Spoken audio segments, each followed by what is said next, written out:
Hello, this is Alexio Chapman. Welcome to my channel. This is my, I think, first video approaching a pretty weird topic. I'm also pretty self-conscious about my voice, so maybe this is an interesting time to do this topic as I'll be using a more effeminate voice. I'm also being criticized for being too loud, so this might really makes me feel like those people are telling the truth. Anyway, we're going to get right into this video, the subject of the video.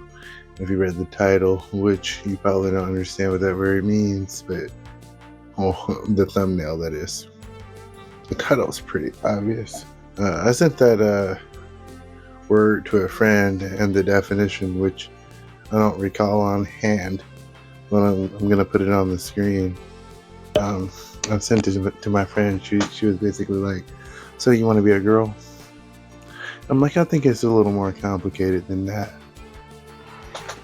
When I was a kid, me and my friend, we had this experience. We saw this Cradle of Filth video, and it was quite provocative, and it made me and my friend question our sexualities a bit. We were quite young at that time. I think we were like 12 and 14 or something like that, respectively. I've always been quite an effeminate male my whole life, which I'll go into further, but this was a time of questioning after this video. After we saw this video, we had some weird feelings about stuff.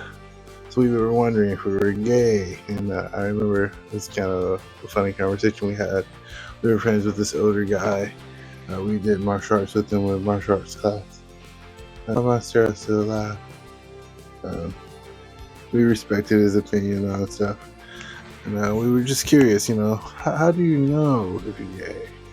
And he was like, if you like dick and balls, then you're gay. We were like, oh, that's good. We definitely don't like dick and balls. And then, furthermore, looking back on it, I asked a lot of people about this during that time. If you're trying to look like a very pretty girl, and you look like a pretty girl, you're not gay if you think that person's attractive.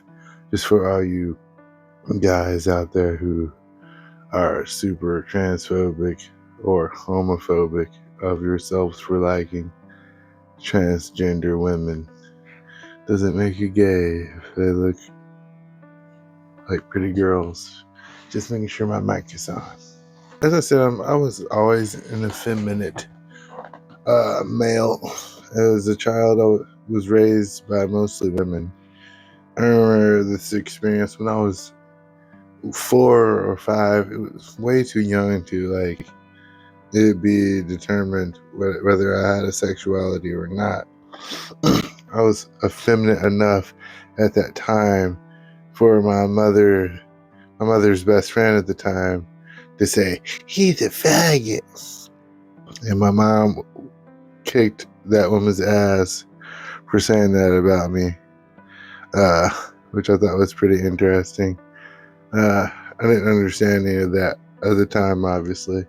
I knew what fag and gay meant, but I was like, how could I possibly be doing anything to be gay? I already liked girls at that time, which I've decided to talk about more weird, taboo, sexual topics on this channel, so stay tuned if you want to hear more about the thing I just referenced. I was too young to be expressing an obvious sexuality at that time. So I remember when I was a teenager, because I was a boy, I wasn't in any way gay, I just liked girly stuff, and wanted to be on the football team.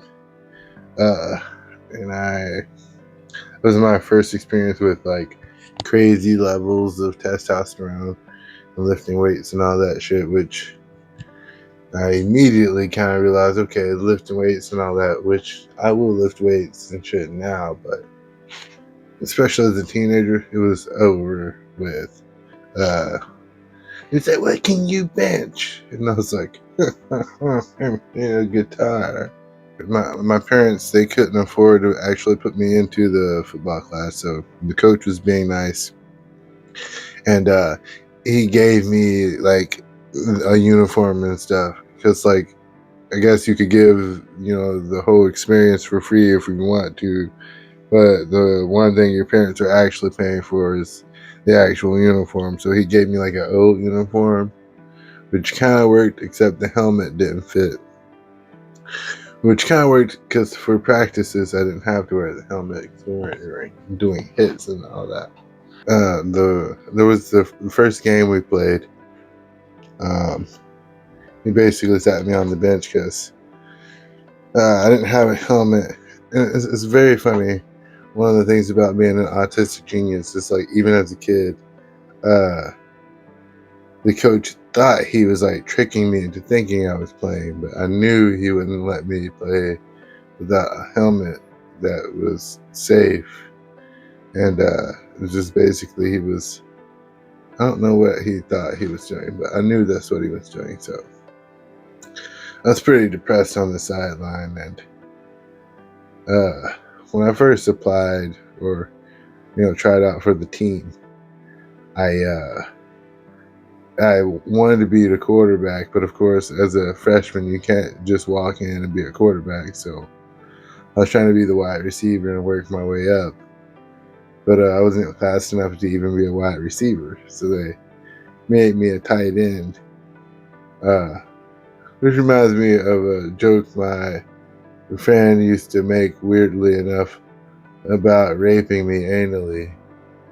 Um, I don't know if I should even say this, but he said, "Oh," he said, "he'll be raping me," and he's like, "You ain't the tight end no more. Now you the wide receiver."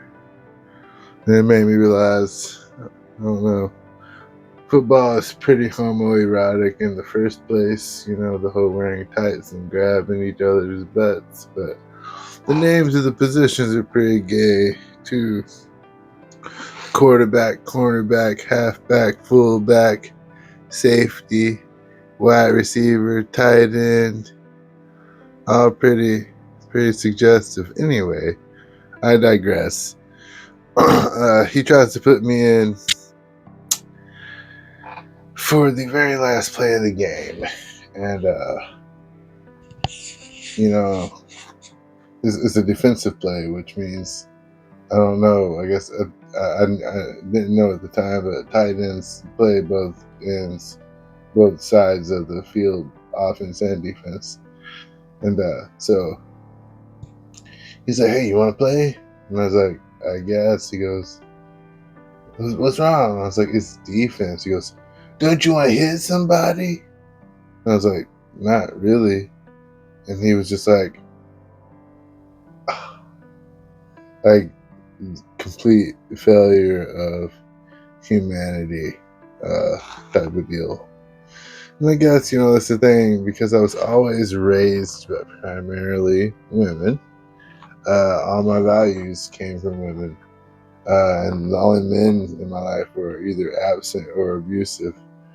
So they weren't exactly the role models. And also, men are ugly. It's like, and I think that's why autogynephilia is slightly different from transgenderism. Uh, Even though I felt like at some point, even for like identifying as a female for the briefest period, I still felt like a male, and even identifying as like a lesbian, there was like some part of me, like I wouldn't like go through the surgery. I would rather just be born a woman. And there's other reasons for that. There's like the systemic reasons that men imagine that a beautiful woman's life is in some way easier, but I feel like that's highly subjective and probably not the whole truth. And in fact, the word where I got the word got autogynephilia from which if I can find again, I'll link in the description, introduces a manga, which basically is the subject of the manga is a guy who wants to be a girl, and he is obsessed with this girl and follows her, and basically becomes obsessed with her whole life. And it turns out that she's obsessed with him and wishes she could be him. It's pretty crazy. Anyway, the difference between, I feel like, regular transgenderism and autogynephilia is that I think, and this is just, glazing over the topic without getting super deep into it, because this could be like an hour-long video, and that's not my brand exactly. But the preoccupation with female beauty as like the standard of beauty, as with the thumbnail, as the thumbnail suggests. My own art, in fact, is heavily female beauty standard oriented. Heavily female beauty standard oriented. This was a piece that I did of a friend from Ukraine during the first invasions. Yeah, my only basically finished painting.